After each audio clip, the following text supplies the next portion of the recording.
Thank you, Mr. Chairman, and thank you to all our witnesses for being here. Mr. Hauser, thank you for your service to our country as a combat veteran. But no thank you to the Biden administration for precipitating the worst border crisis in American history.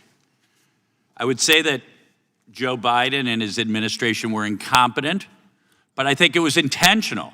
It was intentional that he flooded at least 8 million illegal aliens into our country. And what is the Democrat solution? The Democrat solution seems to be, unless you've been convicted of a violent crime, you can stay.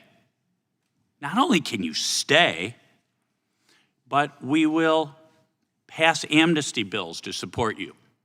We will block enforcement of immigration laws and endanger ICE officers with sanctuary city policies.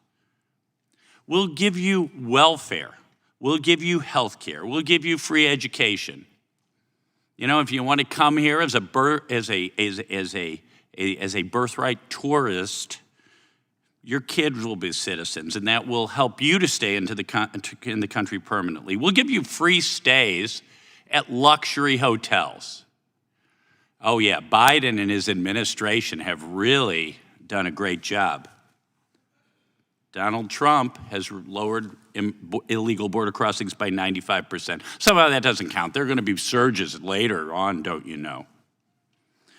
Well, you know, this all gets away from the purpose of this hearing, which is the fact that activist protests, including those by members of Congress, obstruct immigration enforcement and undermine public safety. In April and May alone, there were more than 14 demonstrations planned across 12 states targeting ICE detention centers and related facilities. These types of demonstrations physically impede ICE detention center operations on purpose and inhibit the successful processing of detained illegal aliens. And you know what? I do care whether illegal aliens have committed violent crimes, of course. But I think every illegal immigrant, as you've pointed out, Mr. Michkowski, has broken the law and needs to leave. And to me, due process is you prove that they're not here legally, they get the hell out of our country. The gentleman yield for a friendly question. No, I do not. It's my time. You've spoken about 4 times so far in this hearing. For example, on May 4th, 2025, activists protested an ICE field office as a detention bus left, with law enforcement agents forced to surround the bus to prevent interference, diverting staff from other duties and delaying detainee transfers. The protests directly impeded law enforcement, federal law, and put ICE officers at risk. Mr. Michkowski, do law enforcement officers and ICE officers, do they receive training how to deal with crowds and riots? Sir, yes, sir, they do. I'm sorry, is the time clock I don't know how much, I think I have some time left, but the time clock went black. Oh, there we go. Okay. How are ICE officials trained to react when a gate would be broken and stormed by a group of raucous protesters? Sir, from what I saw in the video, I think they handled themselves the way they could, the best they could in that situation.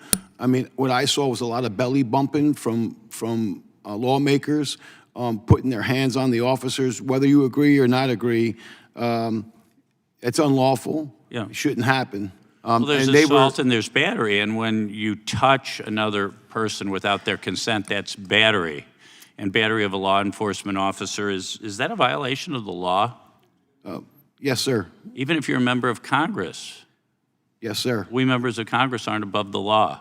Absolutely, sir. And they were trying to protect maybe the facility. There was a lot of commotion there. Their number one concern at that moment is making sure nobody enters a secure environment and that could pose risk to a detainee or a congressperson or anybody else in that situation, sir. Right, right. Why do DHS and ICE officers, why do they wear body cams? Sir, can I answer that question? Sure. As Chief of Staff of ICE, I implemented the first policy for body-worn cameras, and they created a pilot within Homeland Security Investigations to carry that out. That in the last year has been rescinded by the current administration. Okay. So they are not funding and they are not moving forward with the body-worn camera program under the Trump administration. But I was glad to see, quite frankly, in the criminal complaint against the Congresswoman, that some of the officers still had their cameras on. Yeah. So hopefully this Congress Yeah, and we have will footage. commit to fully And we have implementing this footage, across and we have immigration. footage of officers being assaulted. Mr. Onder, if I could Yes. respond to that question. Yes. It's a twofold purpose. One, it protects the officer from any allegations that they engaged in violations of civil rights laws, and it also reminds the officer of the fact that somebody's always watching. And Mr. Arthur, why do ICE officers occasionally wear masks? ICE officers occasionally wear a mask because, unfortunately, in this heated environment, they get doxxed, they get attacked, they get threatened at their homes. People disclose where they live, disclose their phone numbers, where their children go to school. Well, thank you so much, and thank you all for your testimony. I yield back.